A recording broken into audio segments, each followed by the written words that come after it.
ನಮಸ್ಕಾರ, A9 ನ್ಯೂಸ್ಗೆ ಸ್ವಾಗತ. ನಾನು ಅಮೀನ್ ಶೇಖ್. ಹಾಸ್ಯ ಕಲಾವಿದರಾದ ಇಂದುಮತಿ ಸಾಲಿಮಠ್ ಅವರಿಂದ ಹಿಡ್ಕಲ್ ಡ್ಯಾಂ ಜಲಾಶಯದ ವೀಕ್ಷಣೆ. ಜಿ ಕನ್ನಡ ವಾಹಿನಿಯ ಹಾಸ್ಯ ಕಲಾವಿದರಾದ ಇಂದುಮತಿ ಸಾಲಿಮಠ್ ಅವರು ಇಂದು ತಮ್ಮ ಸಹಪಾಠಿಗಳೊಂದಿಗೆ ಬೆಳಗಾವಿ ಜಿಲ್ಲೆಯ ಹುಕ್ಕೇರಿ ತಾಲೂಕಿನ ಹಿಡ್ಕಲ್ ಡ್ಯಾಂ ರಾಜ ಲಕ್ಕಮ್ಮಗೌಡ ಜಲಾಶಯದ ಸಂಜೆ ಸಮಯದ ಸುಂದರವಾದ ರಂಗುರಂಗಿನ ರಮಣೀಯ ದೃಶ್ಯವನ್ನು ನೋಡಿ ಖುಷಿ ಪಟ್ಟರು. ಹಾಗೆ ಈ ವಿದ್ಯುತ್ ದೀಪಗಳನ್ನು ಅಳವಡಿಸುವ ಕುಲಾವಿಸಿದ್ದು ಗಡ್ಕರಿ ಅವರಿಗೆ ಹೃದಯಪೂರ್ವಕ ಧನ್ಯವಾದಗಳನ್ನು ಸಲ್ಲಿಸಿದರು. ವರದಿ ನಿರಂಜನ್ ಶಿರೂರ್. ಇವತ್ತು ಹಿಡ್ಕಲ್ ಡ್ಯಾಮ್ ನೋಡೋದಕ್ಕೆ ನಾವೆಲ್ಲ ಬಂದಿದ್ದೀವಿ. ಎಲ್ಲ ಗೆಳತಿಯರು ವಯಸ್ಸಾದರೂ ನಮಗೆ ಉತ್ಸಾಹ ಕಡಿಮೆ ಆಗಬಾರ್ದು, ಸಂಭ್ರಮ ಇರಬೇಕು. ಅಪ್ಪಣ್ಣ ಅವ್ರು ಹೇಳಿದಾಗ ಜೀವನ ನಿತ್ಯೋತ್ಸವ.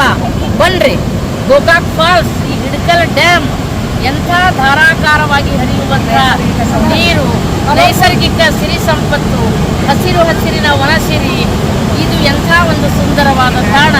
ನಮಗೆ ನೋಡಿ ಕಣ್ಣುಗಳು ಪಾವನ ಆಗ್ತವೆ, ಜೀವನ ಸಾರ್ಥಕ ಆಗ್ತದೆ. ಬನ್ರಿ, ಹಿಡ್ಕಲ್ ಡ್ಯಾಮ್ ನೀರು ಹರಿಯುವ ನೀರು ಬಣ್ಣ ಬಣ್ಣಗಳಿಂದ ಕೂಡಿದೆ. ಅದು 6-7 ಬಣ್ಣಗಳಲ್ಲಿ ಬರಲಾಗ್ತದೆ.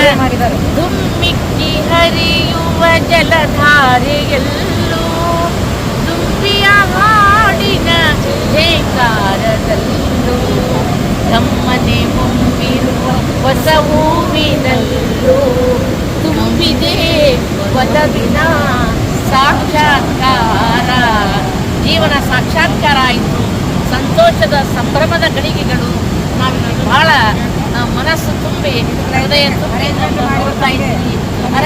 ಈ ಬಣ್ಣದ ಅರೇಂಜ್ಮೆಂಟ್ ಈ ಧಾರಾಕಾರವಾಗಿ ಹರಿಯುವ ನೀರುಗಳಲ್ಲಿ ಬಣ್ಣವನ್ನು ತುಂಬುವ ಒಂದು ತಾಂತ್ರಿಕತೆಯನ್ನು ರೂಪಿಸಿದವರು ಯುವಕ ಸಿದ್ದು ಗಡ್ಕರಿಯವರು ಬಹಳ ಅದ್ಭುತವಾಗಿ ಕಾರ್ಯ ಮಾಡಿದ್ದಾರೆ. ಒಂದು ದೊಡ್ಡ ಚಪ್ಪಾಳೆ ತಟ್ಟುವುದರ ಮೂಲಕ